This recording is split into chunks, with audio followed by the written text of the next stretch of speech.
got into sales and your journey Mm-hmm. within sales? Of course. I mean, I'm one of the statistics, right? The people that fall into sales. I actually studied philosophy in Scotland, and I kind of realized that that doesn't pay a lot of bills, Mm. and a lot of the potential jobs were basically McDonald's and company. So I thought, okay, what else can I do? I liked people, so I thought, let's get in HR. And then I realized getting HR is really difficult. So I thought there were a lot of jobs for recruitment. And I was like, oh, this sounds okay. Oh, it looks like it pays a lot of money. And I then realized probably 2-3 months in the job that it was actually a sales job. And that's how I started basically working in sales. Yeah, it's one of those things, isn't it? Like, a lot of people have a misconception around what recruitment actually is. Like, I remember Mm-hmm. being on I was on I think I was on Tinder, and Mm-hmm. one of the girls was like, "What do you do for job?" And I said, "I do recruitment." And she was like, "Oh, do you work in HR?" And I was like, "No, I'm and that's what most people think. I think like people don't realize it's highly business development focused, highly sales Uh-huh. focused, and a lot more complex. I used to have a slightly different answer to what do you do when I was a recruiter. I was like, I'm a modern days human trafficker. And they were like, what? What? What? What? And I was like, yeah, I sell people literally. And they were like, are you joking me? It's like, well, yeah, I get paid to find people jobs. Like, that's a different way to put it. It's like, yeah, well, same concept, right? But yeah, absolutely. Especially, I think in continental Europe, recruitment is more HR, but Mm, in the UK, you like if you learn the British way, it's sales. Simple. mm. Was your first recruitment job in the UK then? No, it wasn't. I basically applied for, I went like most graduates, I applied for a bunch of jobs, got an interview for a recruitment agency in Scotland, one Michael Page, and Yeah. then the only one that gave me an offer right away was a place in Czech Republic in the middle of nowhere. Okay. But it was run by English guys. So like their culture, and we were recruiting from Czech Republic for Europe. So it was Mm, basically like instead of having the typical London agency recruiting for Europe, we were just based in Czech Republic. That's the main difference. yeah. Okay. Did you not get the job at Michael Page then? No, just for an interview. I think I wasn't sharky enough. But I didn't come across like I was enough of a cutthroat guy. I I failed an interview at Michael Page. I had 2 3-hour interviews with them, and they're the only 3 ones. hours? Yeah, I was exhausted. I was really exhausted. And they're the only ones that asked me to sell a pen in the interview, No. and I did it because I did it. No, I actually did it successfully because I was really into Wolf of Wall Street at the time. Because this is about 2 years after Wolf of Wall Street came out. And the funny thing was, about 2 days before, I was watching a "Sell Me This Pen" video with Jordan Belfort and Piers Uh-huh. Morgan, and so I've been practicing. I've been practicing, and when he we were talking about Wolf of Wall Street, and he just went, "Okay, sell me this pen," and I did it, and he said I was one of the first people to do it, but he still didn't offer me the job. Well, it probably thought, this guy's gonna take my job. That's why. Maybe that's what it was. But Maybe. yeah, sorry, you were saying so you got into sales, and then obviously you got into recruitment. So Mhm. like what's your journey been like through then? How did you learn how to sell and recruitment? And then what have you been Mhm. doing like, up until today? Well, basically, like my recruitment career is a bit different from most people because I only worked in one company and I just climbed through the ranks. I got lucky when we started; it was like 40 of us. When I left, it was like almost 300, and Mm, then I just worked from resourcer all the way up to director, let's say.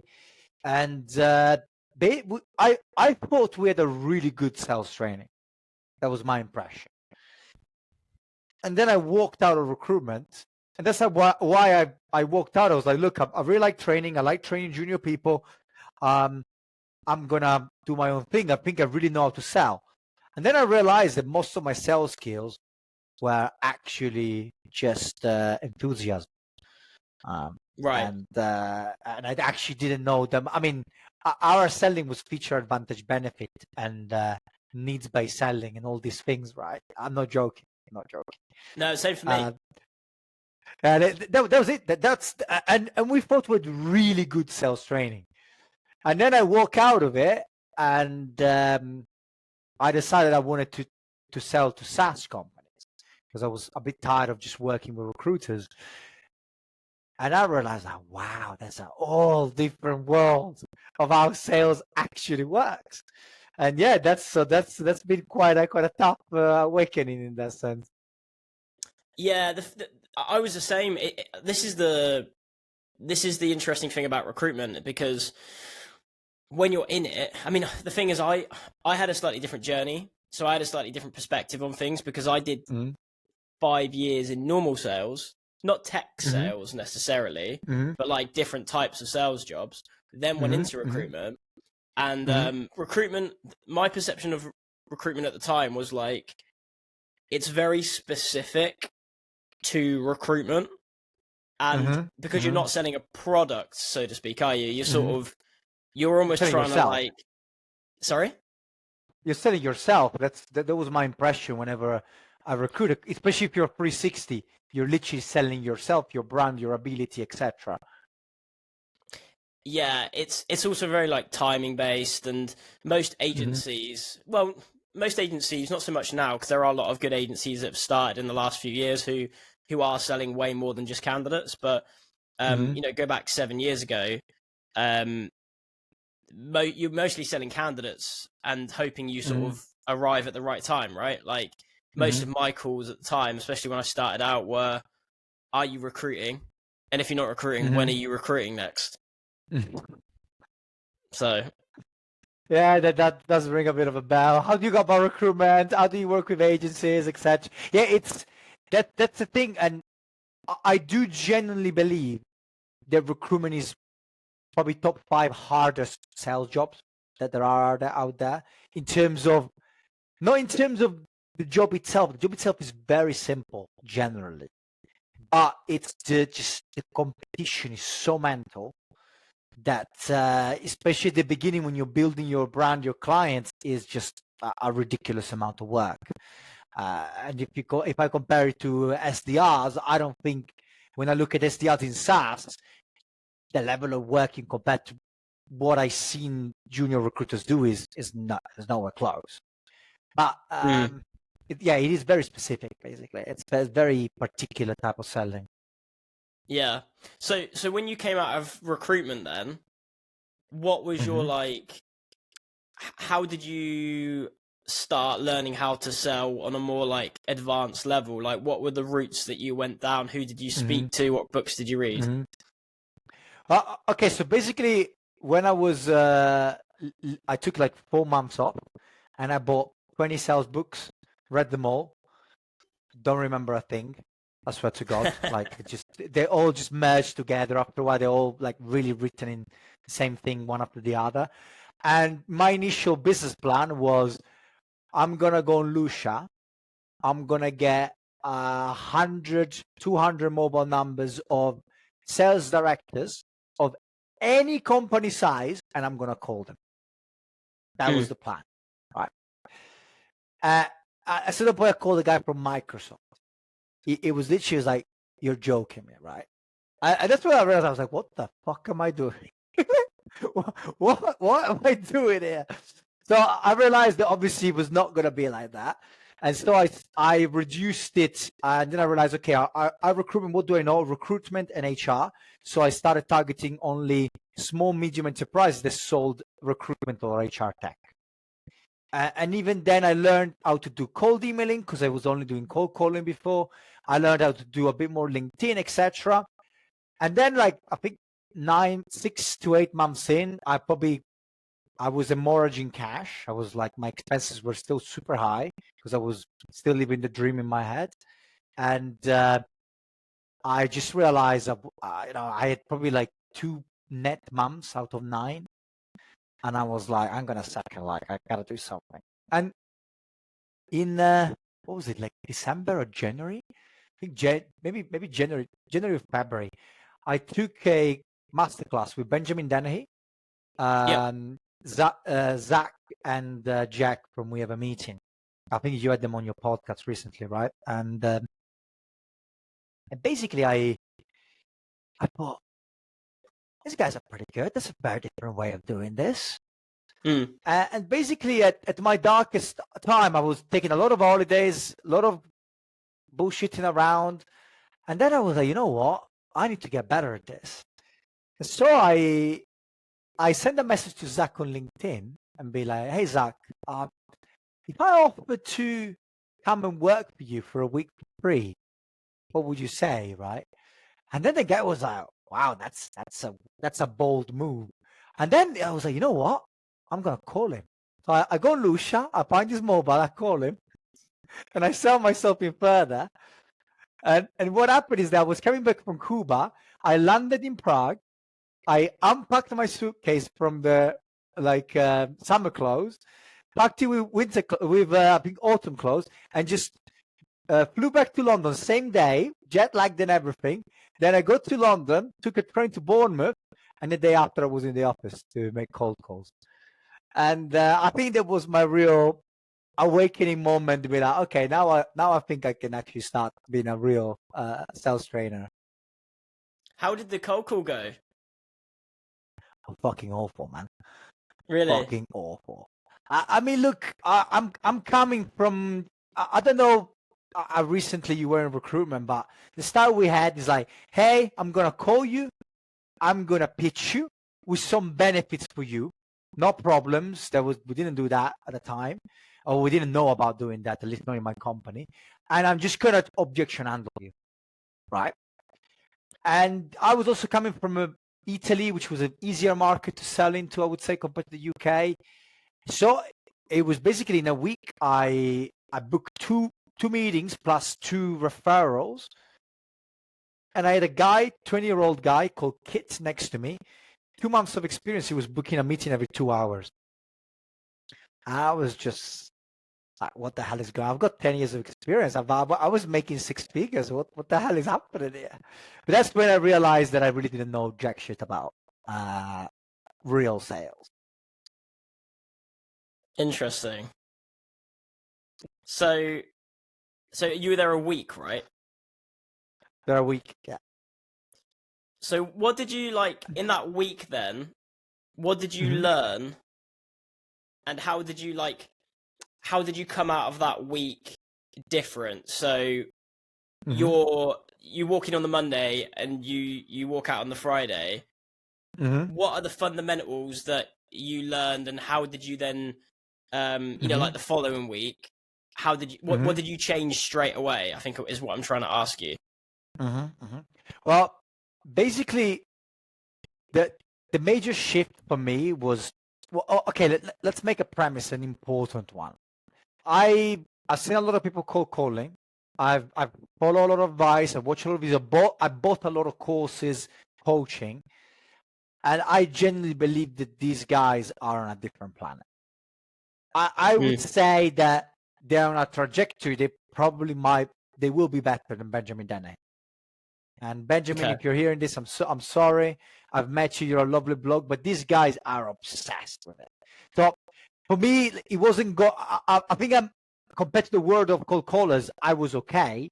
But when you compared with the world's elite, you feel very small. And that's what happened to me. And the main takeaway that's from that specific experience is that they built a structure of how you run the call, which is exclusively around psychology. And it's exclusively around almost being a therapist for the other person, which is kind of what Benjamin preaches a lot. And they just probably taken even a step further than that, I would say.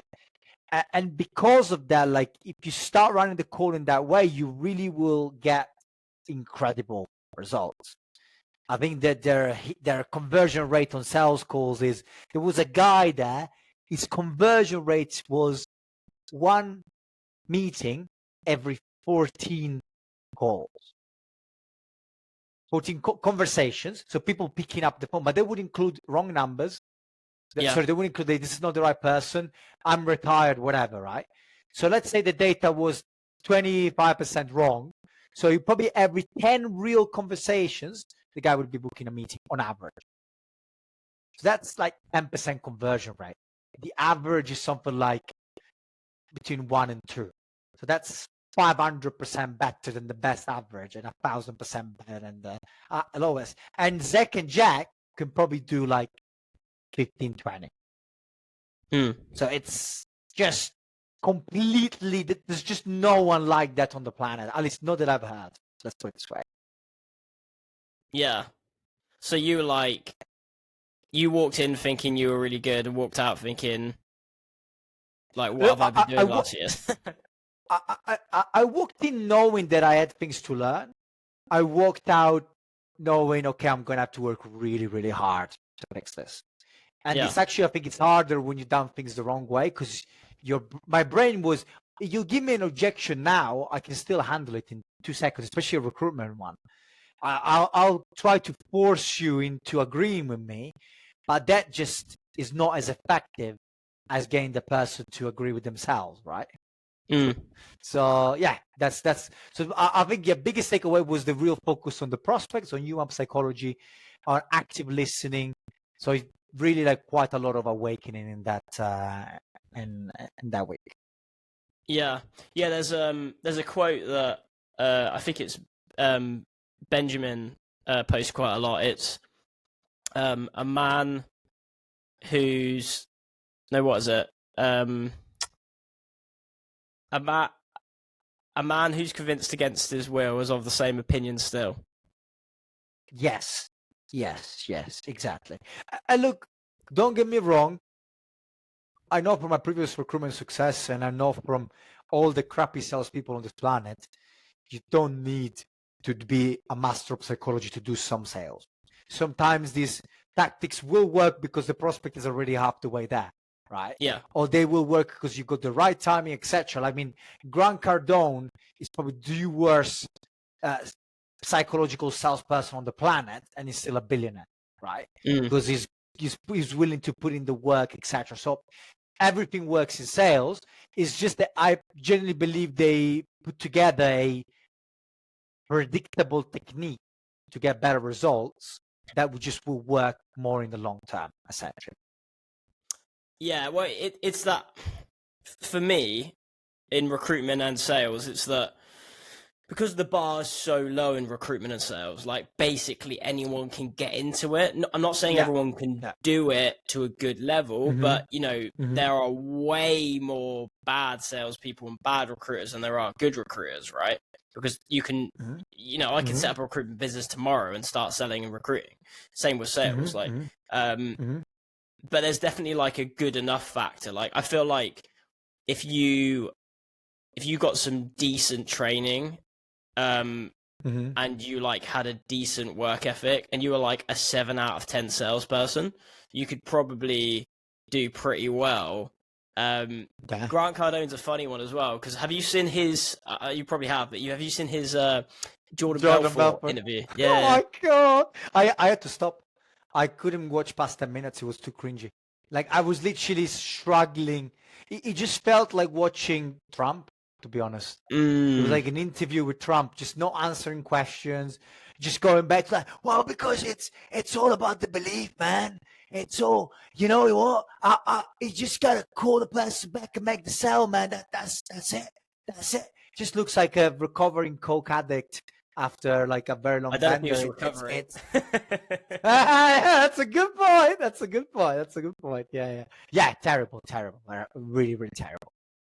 Yeah, I think I watched the whole thing twice. I loved it because I was really into Jordan a few years ago, and I used to listen to a lot of his podcasts. So when that one came out, I've never actually read any of Grant Cardone's books, because to me, it seems like not a scam, but I feel like a lot of it is just sort of like upselling to his courses and all that kind of stuff.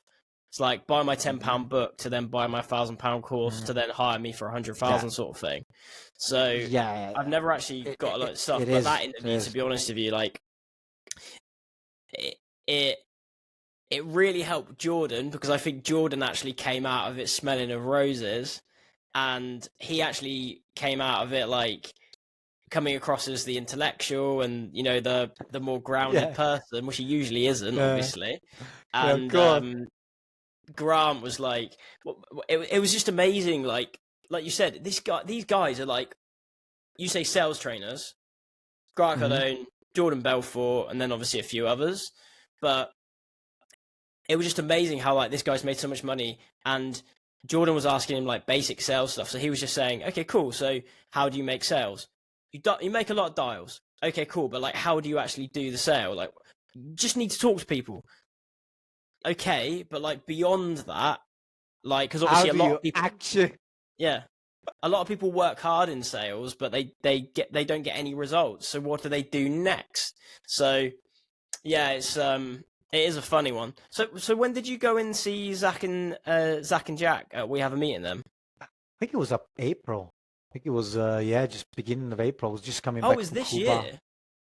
This year, yeah, yeah, Oh, interesting. So, yeah. oh, this is cool. I thought it was like last year for some reason. So, okay, that's really interesting. So, how was your last 6 months changed in terms of how you sell, how you teach? Mm-hmm. Like, Mm-hmm.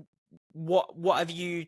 Because obviously everyone takes knowledge and then remixes it and turns it into their own Mm-hmm. sort of style. Mm-hmm. So, Mm-hmm.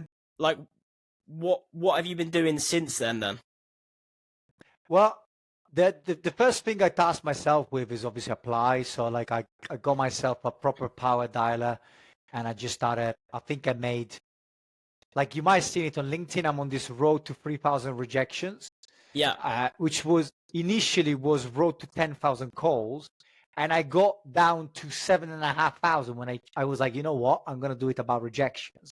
So like by that time, I already collect like 400-500 rejections. So like I had gotten better and better. I would say if I compare myself to what I've seen there, I'm probably not even half the way there yet, because I'm still learning quite a lot of the really deep psychological stuff about how you go about doing this. But what's definitely the change is the overall approach has totally moved from trying to sell an objection angle rather trying to understand and get the person to figure out whether they want my help or not, basically. And this has changed massively how I train, because I find, especially if you got someone that's got experience, it's even harder. There's a lot of mm, trainers out there with their bloody acronyms, and you do this and you get that, and this is simple stuff.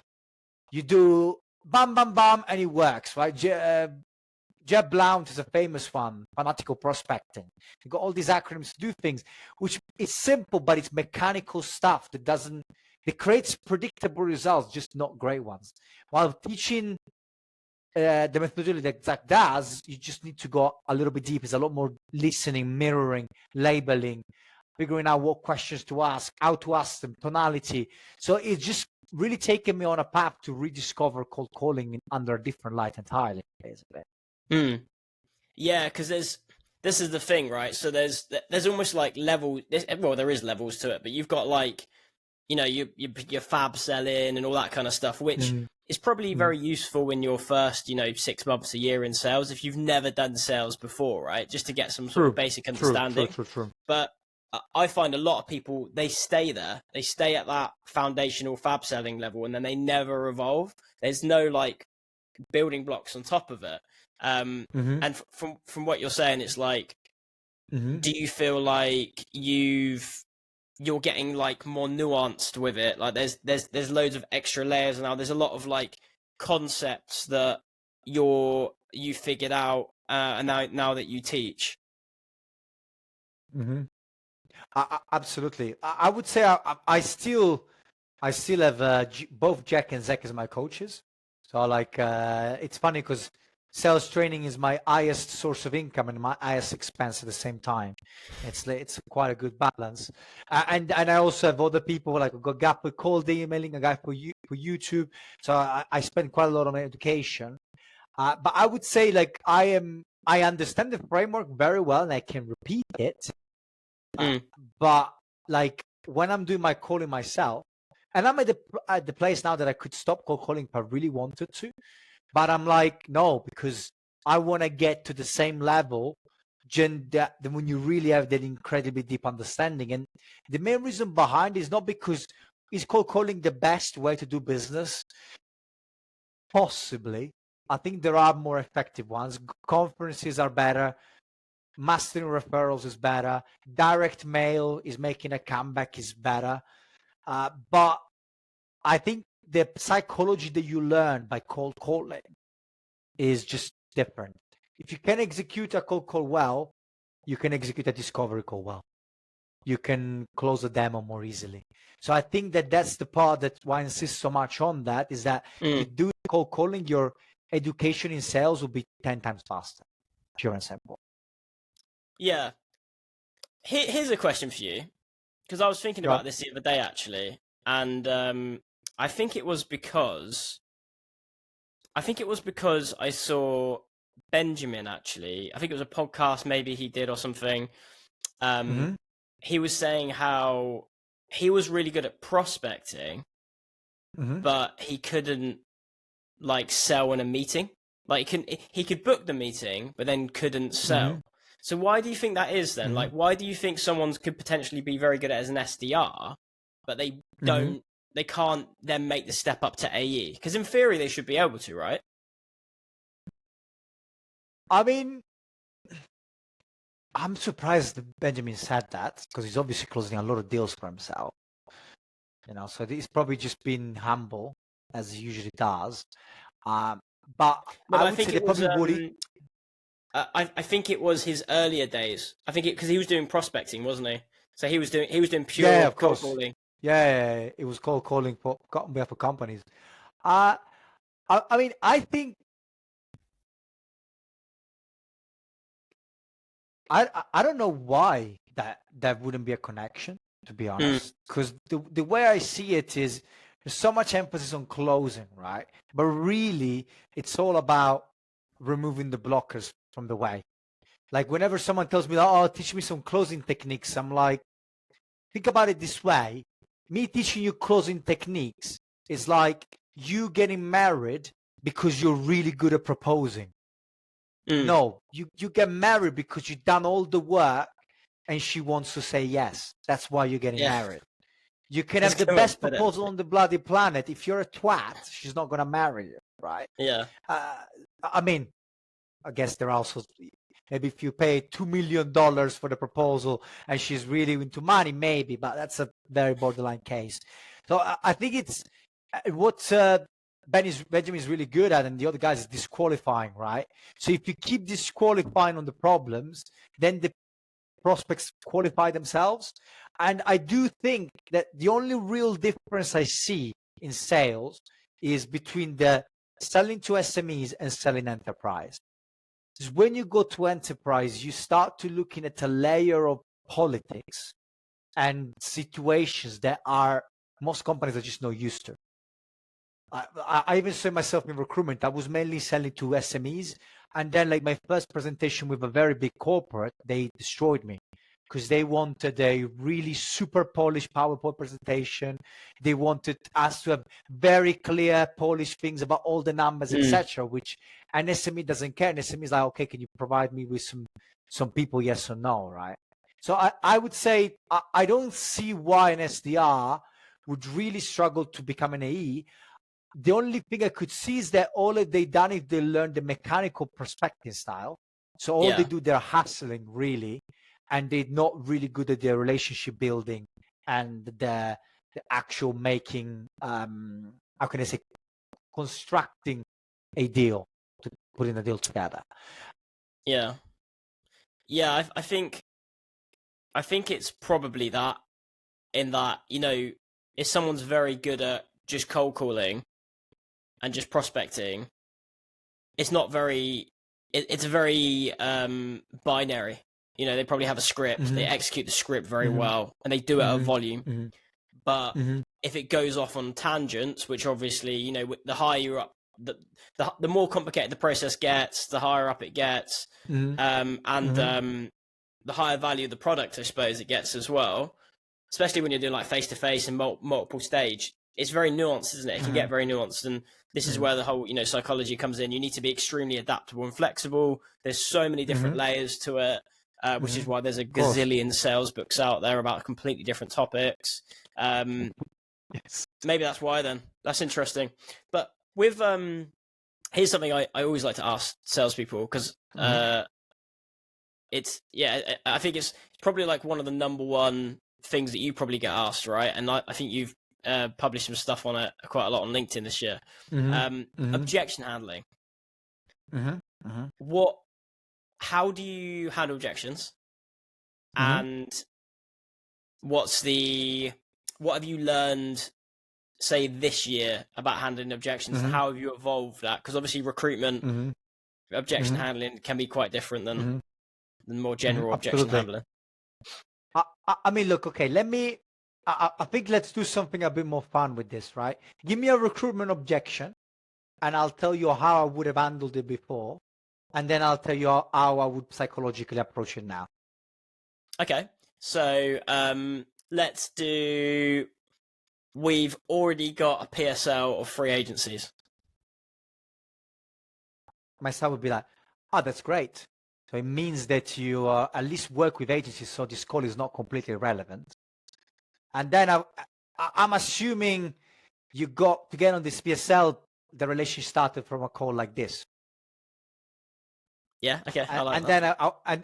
And then I would have proceeded with like, okay, look, I don't want to get your PSL today, it's fine. What's one thing I can do today that will get me 1% closer to, so okay, the next time I call you, you might consider me for that PSL. Right? And that's like a threading. And this is quite a soft way, but the one thing I didn't change is you always accept the objection. This is the standard thing, is the moment in which you are the salesperson that goes like, yes, but you just need to shut up, period. So the first was, oh, that's great to hear that. I mean, at least you're using it. That's my favorite objection. It means they buy.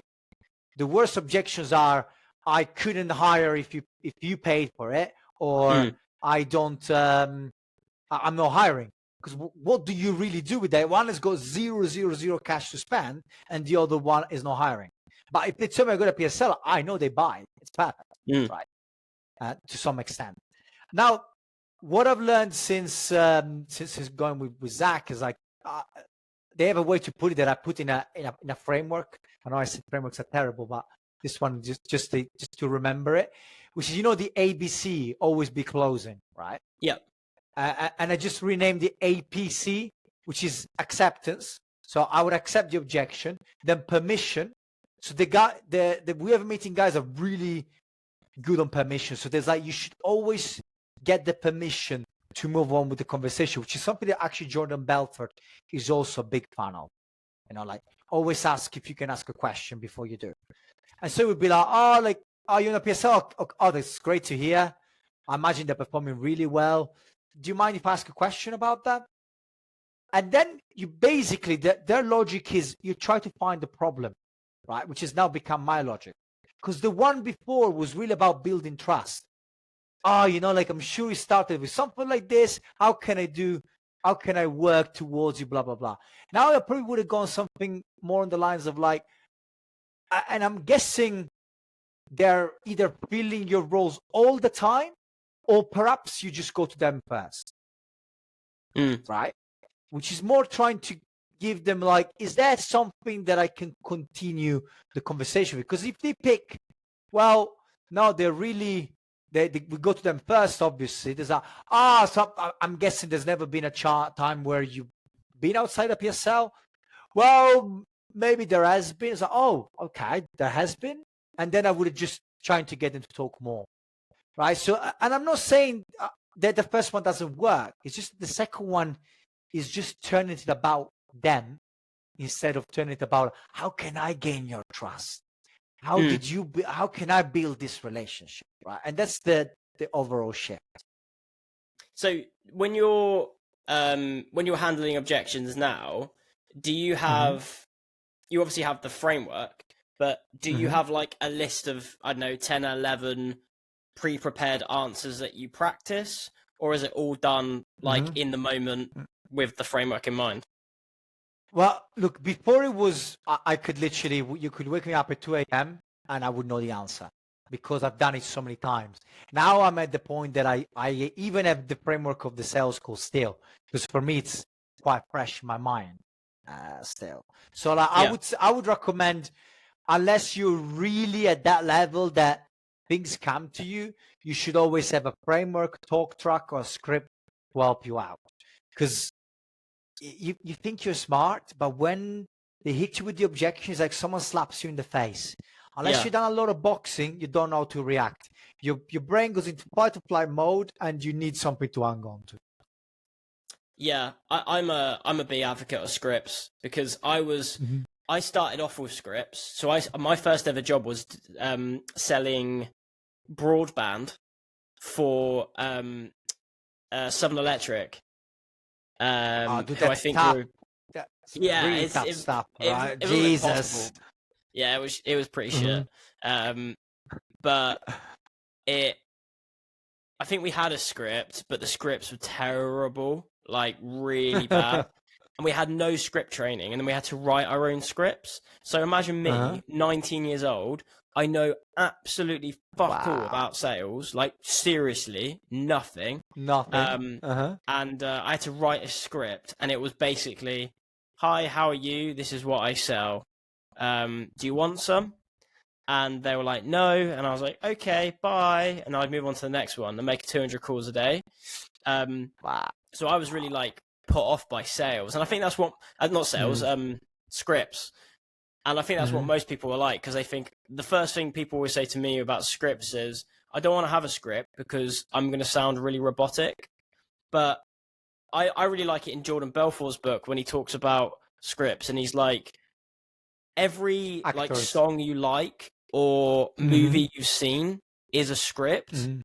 And you know, the actors in the movies probably were quite wooden robotic initially, but they practiced it and they rehearsed it, and now it's great. It's just the script obviously needs to be good first of all, because if the script's shit, you can't go anywhere. But if the script's good and you practice it to the point where you can actually sound good with it, then you've got nothing to fear. It's better than just making stuff up, because like you said, you know, it doesn't matter how good you are, how smart you are. If you're not practicing and you don't have some sort of framework or script or structure, you might not have had a coffee. You might be tired. You might be distracted. Prospect says something, knocks you completely off your game, derails the whole conversation, right? 100%. I mean, look, literally, and the funny thing is why probably so many people are put off by cold calling is because they started with a poor script or a crappy manager, and they just been trying to, how do you say, fit a pig in a square hole? Is that fit a peg in a square hole? Sorry, a pig. That's a you funny try one. fit a pig in a square hole. I don't think you. I loved it. Yeah, like I play with this all the time. I love being Italian because for so many reasons, because it gives you so many talking points on sales calls as well, right? But yeah, absolutely. I think this is why a lot of people, and I also think that people hate scripts because they think it's patronizing, right? I should be smarter than this, right? And this is again another big problem with salespeople, is that we have this ego, and because of that, like, it's probably so often screwing us up instead of helping us. Yeah, I totally agree. That's a massive problem in sales generally. I think that's why so many people are resistant to training. I mean, how often do you speak to salespeople who, you know, have 2 years experience, have had some good early success, made a bit of money, and they're like, "No, I don't need your help." Yeah, no, it's crazy. Like, well, I've been doing mainly B2B, so like training internal sales teams, and it's funny. But even the owners, when you talk to the owners, like maybe at a certain point, after I went with Zach and company, I got a list of 600 agencies in the UK, and I called literally, maybe not every single one of them, but I took to 400 of them. And I didn't even get that many clients. I was like 5, 6 clients out of it. And a lot of them were maybe like with 15 consultants be like, oh, we're doing really well. I'm like, you've been going on for 10 years, you have 15 consultants. I mean, either you don't care about growing, which is fine, but don't tell me your people are the best salespeople in the world, because it's obviously not true, right? So it's just the ego stuck in the way of thinking we're better than we are. And in sales, you see this probably then I think maybe the only profession is worse than this one is physicians. I think physicians think they're God's gift on earth, right? But everyone else, like salespeople, are probably the worst, I would say. Yeah, for sure. It's an industry that pretty much rewards big egos, doesn't it? And cultures reward big egos. But yeah, with something you said a second ago, here's another question for you. Cold call anxiety, right? Very common. How do you manage that yourself? How do you teach people to get over that? Well, look, the funniest part about it is that there's no simple solution. I don't think that anyone has got a real clear solution. I mean, I think there's only 2 totally proven solutions, and they're alcohol and cocaine.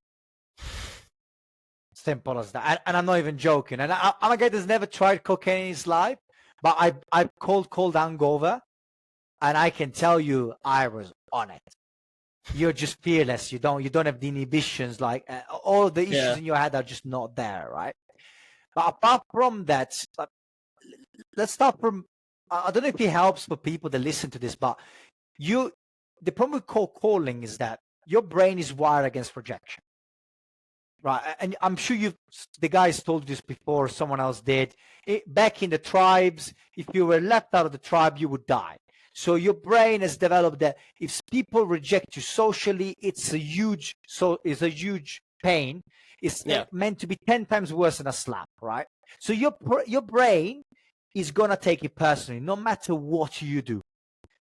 And because of that reason, there's just nothing that, unless you wire differently, and some people are, it doesn't matter how much you do it, your brain will still try to find excuses or try to move away from it.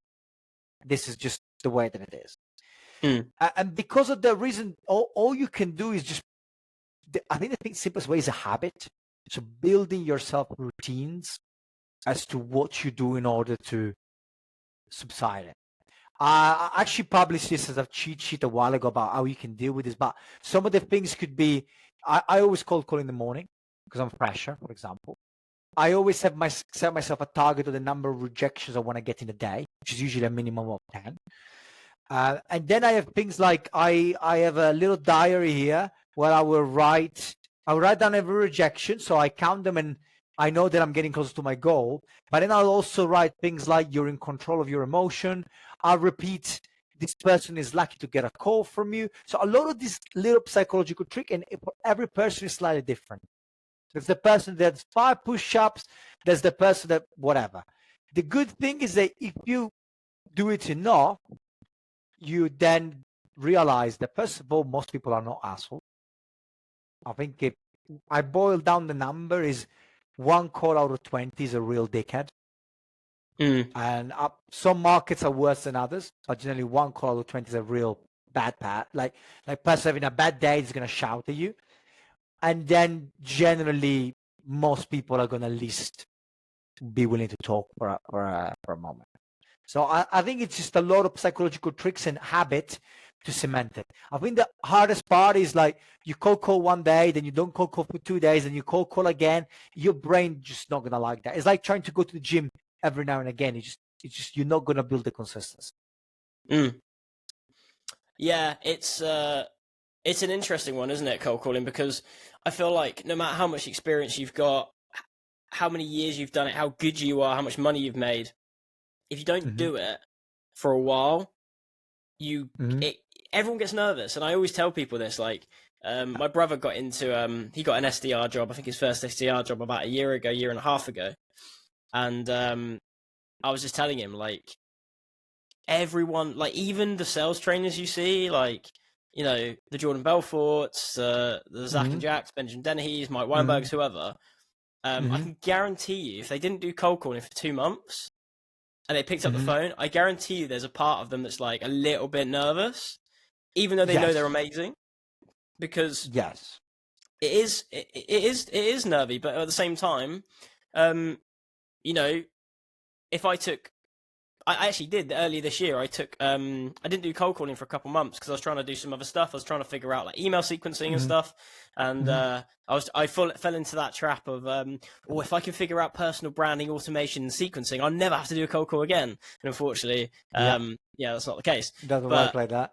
No. But I mean, it does. It does. To be fair, if you're really good at personal branding and cold emailing, you don't have to cold call. That's true. Yeah. I mean, it's more that if you don't do cold calling and you can cold call, like when I was doing startup recruitment, I didn't do cold calling for basically 2 years because we didn't have Lusher and stuff. We didn't have any software like that, and so I was like, well, I literally can't call them because they don't have numbers. I don't have a number to call. It's not like no. I had the same problem. Yeah, because you were doing SMEs as well, right? So I was doing startup to the beginning, and you can't find them.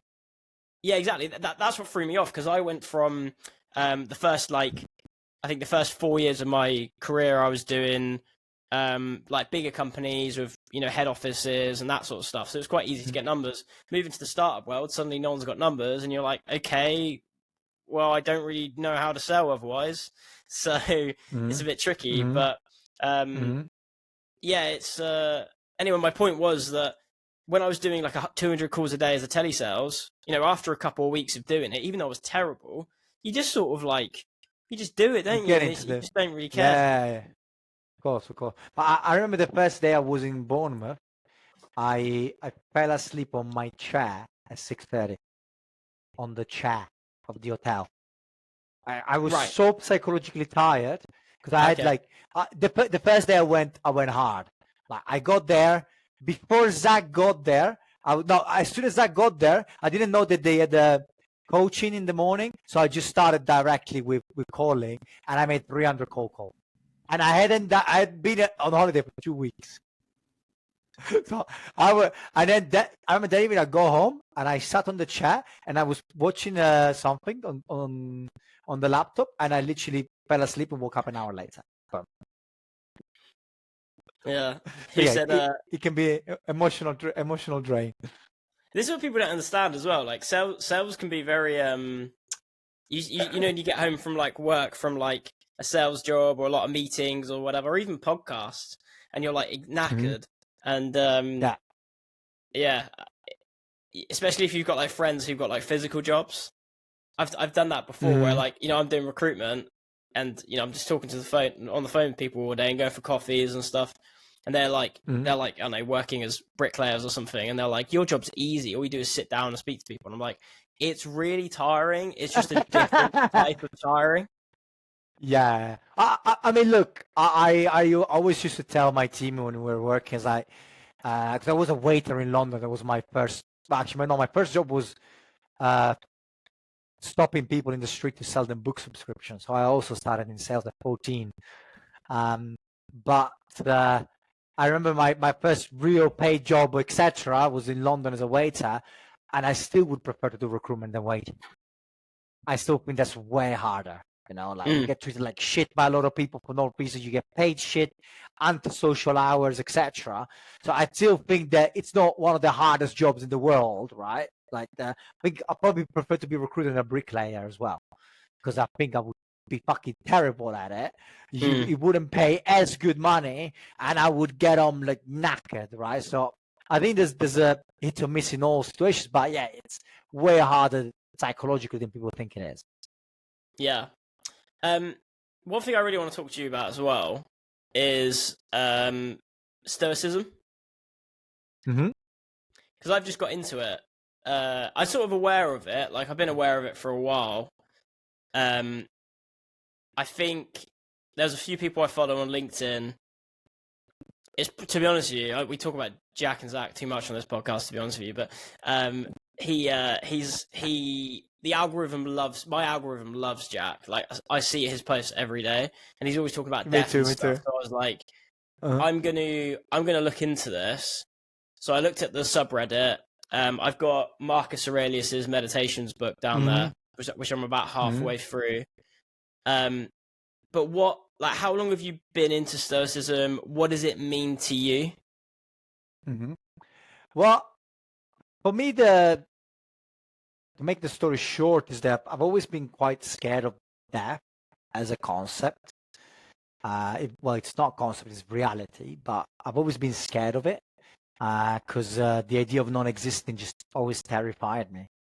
And it's only recently I read a few books on accepting death. There's one, like Staring at the Sun, that I really strongly recommend to anyone that's into that type of problems. And then when I started having Jack as a coach, and obviously I read Aurelius in university because I studied philosophy, so I've read most of these books already. But it was like kind of the orbit. But the thing is, I've always been into quite disciplined lifestyle. So right now it's particularly bad, but I wake up 6 a.m. every day, cold showers, meditations. So I do a lot of the physical activities that are quite stoic on its own. And then when I talked to Jack, and I was like, how are you dealing with that?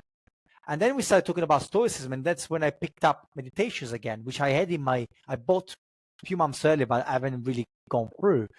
And then now I'm reading Daily Stoics. I'm reading The Obstacle is the Way.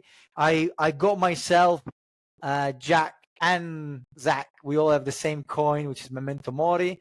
So it's just like, it kind of feels like the best possible religion, right? Without having any of the bullshit of a religion.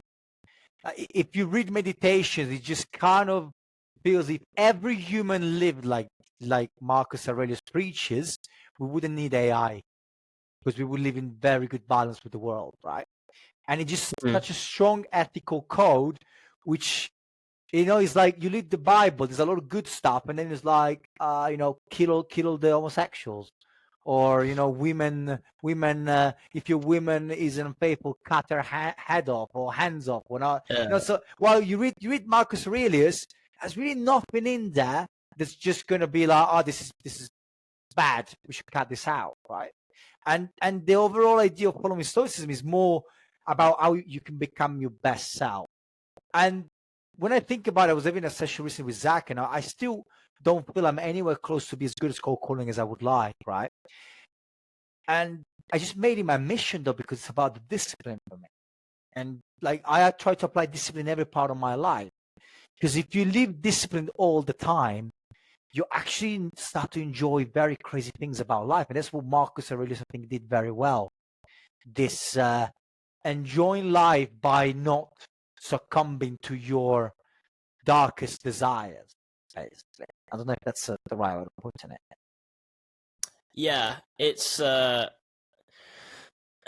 what do you like? So if you could define Stoicism in, like, say someone doesn't know anything about it, if you could define it in like a sentence or two, how would you sum it up? I would say it's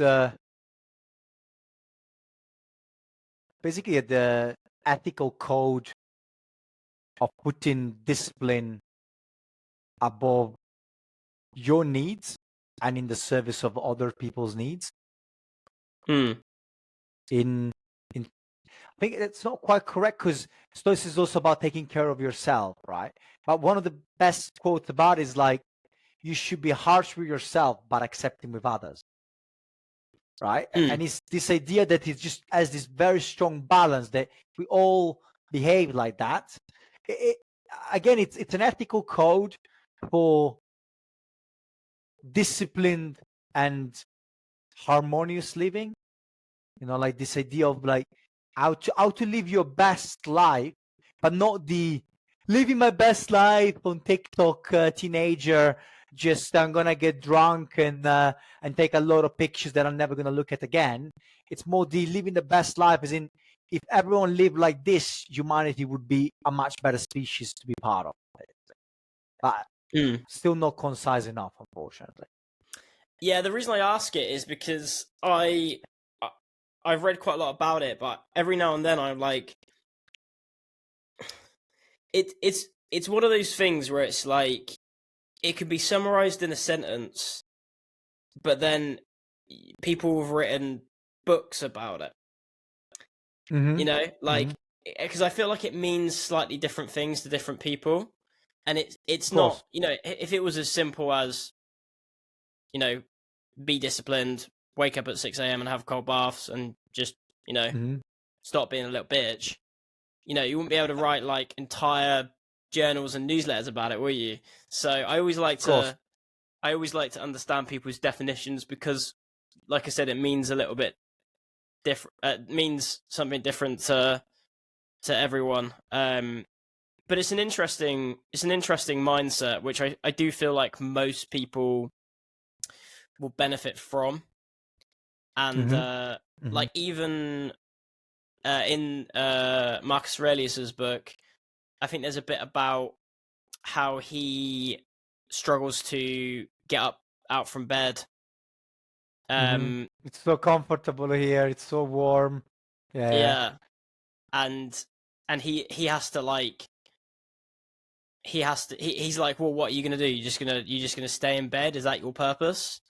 And I just find it interesting that even he was like one of the most, if not the most famous people on planet Earth at the time, and one of the most powerful, if not the most powerful person on planet Earth at the time. And it's interesting to read like his very human struggles that even like peasants back then would have been dealing with. Do you know what I mean? Like he's like basically, who could you compare him to nowadays?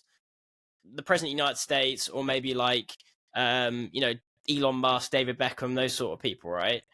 But it just, I think it's worth reminding yourself that even these powerful people, they all have these very human struggles on a daily basis that you're having. People just deal with it in a better way, in a different way, right? And then there's a lot to be learned. So how do you implement Stoicism into sales?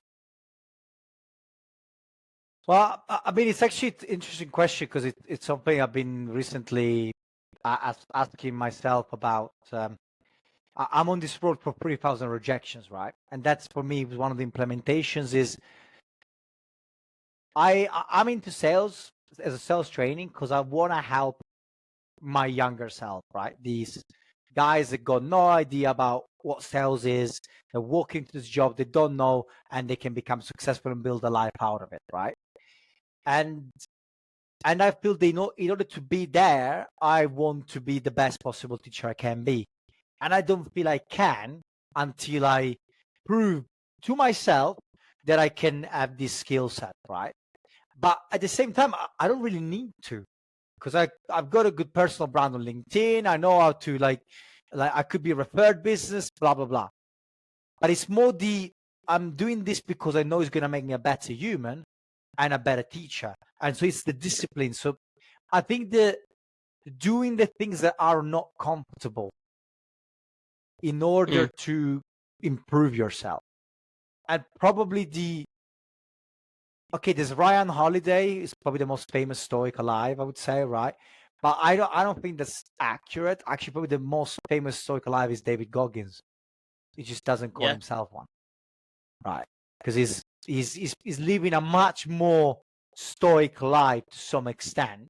Okay, maybe he's not very accepting of others, but he's definitely living that discipline, high quality, like high output life. So I think that mindset of the discipline of the fact that you're struggling, it means you're going somewhere, is what you should remind yourself of all the time. If you're struggling, it means you're learning. You don't learn anything when you're relaxed, literally. Yeah. None of the magic happens inside the comfort zone, does it? Absolutely. Cool. All right, dude. Well, look, we've done an hour there. I Yes, think that's a really good place to end it.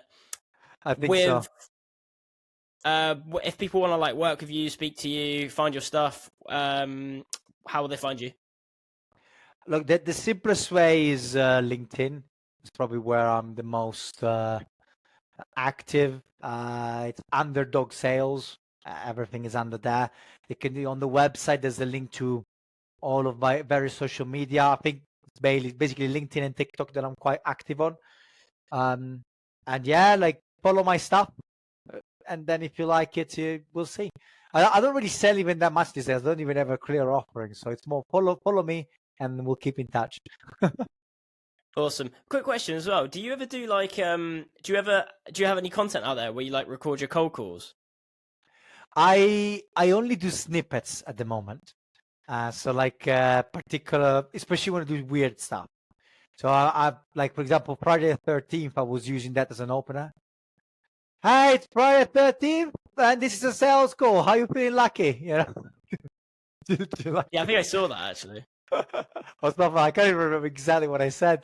And another one was a guy wanted a follow-up call, and I was like, okay, before I go, do you mind if I ask questions? Like, yeah. What's your favorite pizza topping? And I recorded that as well, right? So like, but I don't know. Like some of the guys do the live calls. The main thing is just I'm really shit at editing. So like recording and cropping on takes me so long. But no, I don't at the moment. I might join one of these live calling shows at a certain point. We'll see. Yeah, I spoke to Jack and Zach about this on the podcast I did with them, and like even watching their live cold calls gives me anxiety. So I have like mad respect for anyone who live streams a cold call, but I have it on my list to do. I'm going to record some cold calls and start posting them because I think it's such a good way to like gain credibility with your audience, but also like make sure you show the shit ones. Make sure you show the ones like one of the best ones I saw was Jack. I was watching it live, and Jack got quite deep into a call. It was going really well, and then he fucked it up. He said something wrong.